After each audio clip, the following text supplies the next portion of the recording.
Do you really know who Joseph Stalin is? Do you know how he came to power? How he killed thousands of people? We know how and why.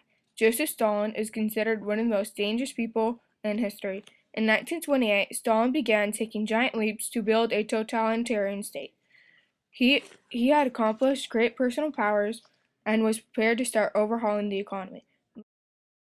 Lenin's new economic policy involved different types of enterprise and state control. Stalin's economic policy involved total state control. Total state control is also known as command economy, a system in which government made all economic decisions. We believe part of the reason he made these decisions was the fact that he had a rough childhood. Early influences in Stalin's life influenced the person he became later in his life. He was born on December 18, 1879 in Georgia to a peasant family. Stalin's childhood life made him who he became. His childhood was rough because three of his siblings died. He was doomed for bad health, when he was 7, he got smallpox. Other kids made fun of him and called him Pokey. He was expelled from Tiflis Theological Cemetery after he won a free scholarship. There were multiple things that went into his decision. He disrespected teachers and read forbidden books. These aspects made him the harsh, demanding ruler he was.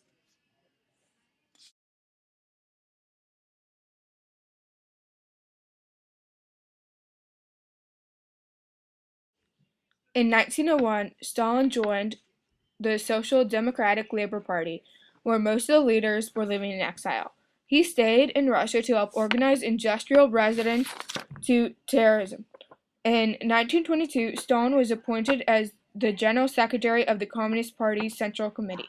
He used his new position to consolidate power. He began to control all appointments, setting agendas, and moving around party staff.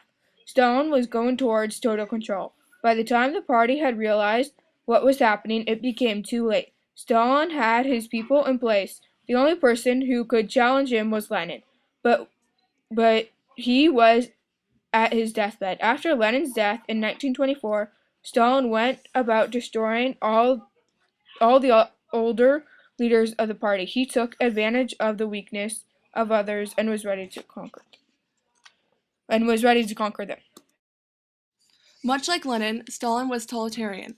Stalin controlled everything in Russia. Industry, agriculture, and most of people's lives were involved in Stalin's total control. He controlled so much of the country, people were afraid of him. One of the only people not afraid of him was Leon Trotsky. However, he later was murdered in Mexico by an ally of Stalin. After Trotsky's death, everyone feared him, even major world leaders. That's the end.